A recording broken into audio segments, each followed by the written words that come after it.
All right, so I am sitting in a kaiten sushi joint in Yokosuka, Japan, which is about an hour and a half south of Tokyo, with my buddy Dean Marold, and we're having a pretty fantastic dinner, eating some sushi, and we just had an interesting conversation that I thought would be really interesting to share.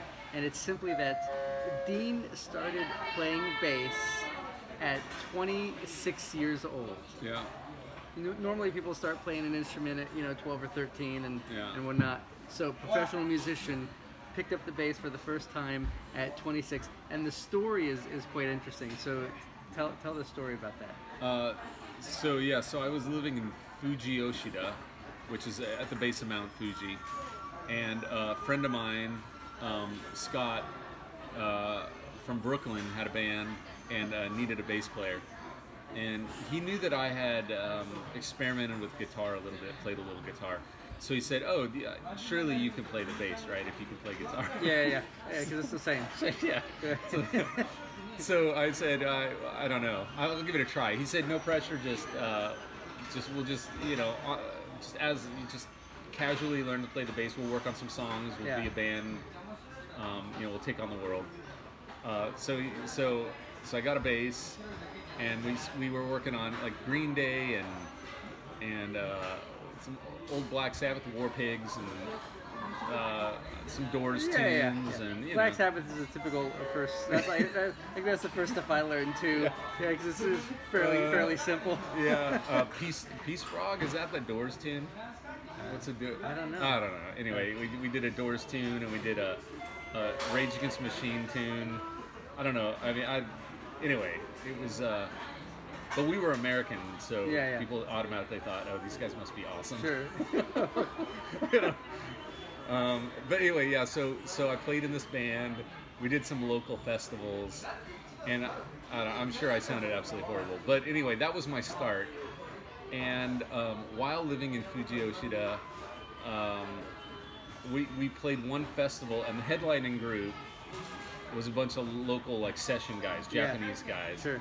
And the bass player, Takashi Oyamada, who has a pretty good reputation in Japan, he was the bass player, and he approached me afterwards and he said, "Hey, I could show you a few things if you want." And I said, "Sure, give me your number."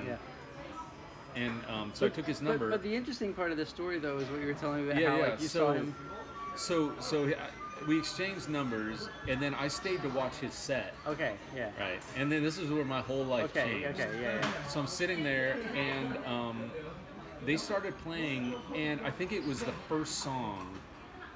I mean, within 10 minutes, it occurred to me, as clear as day, that's what I'm going to do the rest of my life. I'm going to play bass.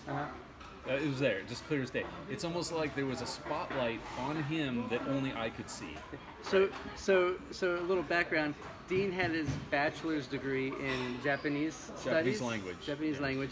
He'd been living here in Japan for 5 years, working basically at the base of Mount Fuji, right? Right. Yeah. Right. Yeah. Yeah. A couple of years I did. Yeah. And then at 26 decided, screw that.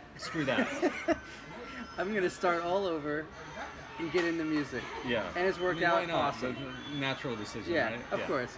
But later, but it's worked out great. Yeah, because at that point I was so focused. I was older, so. Yeah. And it was like, I learned Japanese. I'm like, surely, because Japanese was not easy. So surely you can learn 7 notes. Yeah. Surely I have the capability to take on something as big as music, because it's just another language. So having had Japanese under my belt, it's just another language. So anyway, I thought I can at least give it a try. And I actually had some doubts. We all have these doubts, I can't do that. It's 14-year-olds that can play circles around me. And I had a girlfriend, Mayumi, at the time. She said, I think you can do this. Like I've watched you play. I see you practice. I think you have a thing for this music thing. And I was like, nah. And she said, yeah, you got to do this. And so I kept thinking about it, and she kind of convinced me to do it. So, but literally, I remembered thinking when I saw Takashi play, I remember thinking, I think that's what I'm going to do the rest of my life. So that was before the self-doubt set in. Yeah. I just think it's inspiring because you're never too late to start, and never too late to start. And then you've had a successful career since then as a bass player. Yeah, it's been good. Which is amazing. So anyway, a good story to share. I thought it'd be fun to share with you, especially since we're hanging in another country and just had that conversation. So all right, we'll chat with you later. See you later.